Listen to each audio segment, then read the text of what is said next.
నమస్తే, welcome to my channel the Manyam Chronicles. ఈరోజు వీడియోలో ఇన్స్టెంట్గా ఎలాంటి పిండి నానబెట్టే పని లేకుండా అప్పటికప్పుడు చేసుకునే రవ్వ దోశ ఎలా ప్రిపేర్ చేయాలో చూపించబోతున్నా అండి. సో క్రిస్పీగా టేస్టీగా ఉండే ఈ రవ్వ దోశ ఎలా ప్రిపేర్ చేయాలో చూపిస్తాను. సో వీడియో స్కిప్ చేయకుండా ఎండ్ వరకు చూడండి. ఫస్ట్ ఒక గిన్నెలోకి 1 కప్పు బొంబాయి రవ్వని యాడ్ చేసుకోవాలి. 1 కప్పు బొంబాయి రవ్వకి 1 కప్పు బియ్యం పిండి అయితే సరిపోతుందండి. ఇప్పుడు ఇందులోకి 1/2 కప్పు వరకు గోధుమ పిండిని యాడ్ చేసుకోవాలి. అలాగే 1/2 టేబుల్ స్పూన్ జీలకర్ర, 1/2 టేబుల్ స్పూన్ మిరియాల పొడి, రుచికి సరిపడా salt, 1/2 table spoon baking soda, చిన్నగా సన్నగా కట్ చేసి పెట్టుకున్న కరివేపాకును కూడా యాడ్ చేసుకొని వాటర్ ఏమి యాడ్ చేయకుండా మొత్తం ఒకసారి కలుపుకోవాలి. ఇప్పుడు ఇందులోకి 2 కప్స్ వాటర్ యాడ్ చేసుకొని పిండి మొత్తం గడ్డలు లేకుండా నీట్గా కలుపుకోవాలి. ఇలా మిక్స్ చేసుకున్న తర్వాత ఇప్పుడు ఇందులోకి 1/4 కప్పు వరకు పెరుగుని యాడ్ చేసుకొని ఒకసారి మిక్స్ చేసుకోవాలి.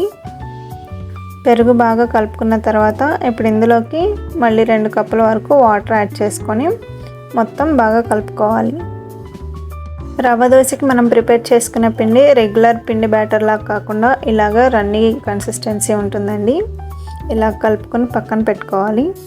ఇప్పుడు రవ్వ దోశకు కావాల్సిన ఉల్లిపాయ, పచ్చిమిరపకాయ, అల్లం అలాగే కొత్తిమీరని చిన్న చిన్న ముక్కలుగా కట్ చేసుకొని పక్కన పెట్టుకోవాలి. ఇప్పుడు ఈ దోశ బ్యాటర్ మీద ఒక మూత పెట్టేసి ఒక 30 మినిట్స్ పాటు నాననివ్వాలండి. 30 నిమిషాల తర్వాత పెనం పెట్టుకొని కట్ చేసి పెట్టుకున్న ఉల్లిపాయ, పచ్చిమిరపకాయ ముక్కల్ని స్ప్రెడ్ చేసుకోవాలండి. దోశ వేసే ప్రతిసారి ఇలాగ కింద నుంచి పైకి కలుపుకోవాలండి, లేదంటే అడుగున పిండి పేరుకుపోయి పైన వాటర్ తేలుతుంది. సో ఇలా కలుపుకున్నాకే దోశ అనేది వేసుకోవాలి. పెనం వేడెక్కాక మంటను లో ఫ్లేమ్లోకి పెట్టుకొని పిండిని దోశలాగా వేసుకోవాలి. సో 2-3 గరిటెలతో ఇలాగా దోశలాగా వేసుకొని మధ్యలో గ్యాప్స్ని ఫిల్ చేసుకుంటూ దోశ షేప్లోకి వేసుకోవాలి.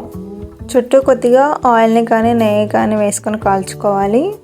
దోశ అన్ని వైపులా నీట్గా కాలనివ్వాలండి, అప్పుడే దోశ అనేది ఈజీగా ఫ్లిప్ అవుతుంది.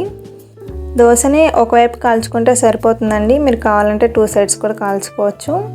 ఇలా కాలిన దోశని ఒక ప్లేట్లోకి తీసుకోవాలి. ఈ రవ్వ దోశని దోశ అంతా సమానంగా కాలేలాగా పెనంని జరుపుకుంటూ కాల్చుకోవాలి. దోశ మొత్తం సమానంగా ఎర్రగా కాలితేనే ఫ్లిప్ చేసినప్పుడు ఈజీగా ఫ్లిప్ అవుతుందండి. దోశ వేసే ముందు పిండి ఒకసారి కలుపుకోవాలి, అలాగే దోశ వేసాక సమానంగా కాలనివ్వాలి. ఈ 2 టిప్స్ పాటిస్తే చాలు, మీకు మంచి క్రిస్పీ రవ్వ దోశ రెడీ అయిపోయినట్లే. దీన్ని పల్లీ చట్నీతో కానీ కారం చట్నీతో కానీ తింటే చాలా బాగుంటుందండి. పల్లీ చట్నీ, కారం చట్నీ ఆల్రెడీ ప్రీవియస్ వీడియోస్లో పోస్ట్ చేశాను అండి, వాటి లింక్ కూడా డిస్క్రిప్షన్లో ఇచ్చాను. సో ఈ వీడియో కనుక నచ్చినట్లయితే మీరు కూడా ట్రై చేసి మీకు ఎలా అనిపించిందో నాకు కామెంట్ చేయండి. అలాగే నా ఛానల్ని సబ్స్క్రైబ్ చేసుకొని మీ ఫ్రెండ్స్ అండ్ ఫ్యామిలీకి కూడా షేర్ చేయండి. Thank you for watching.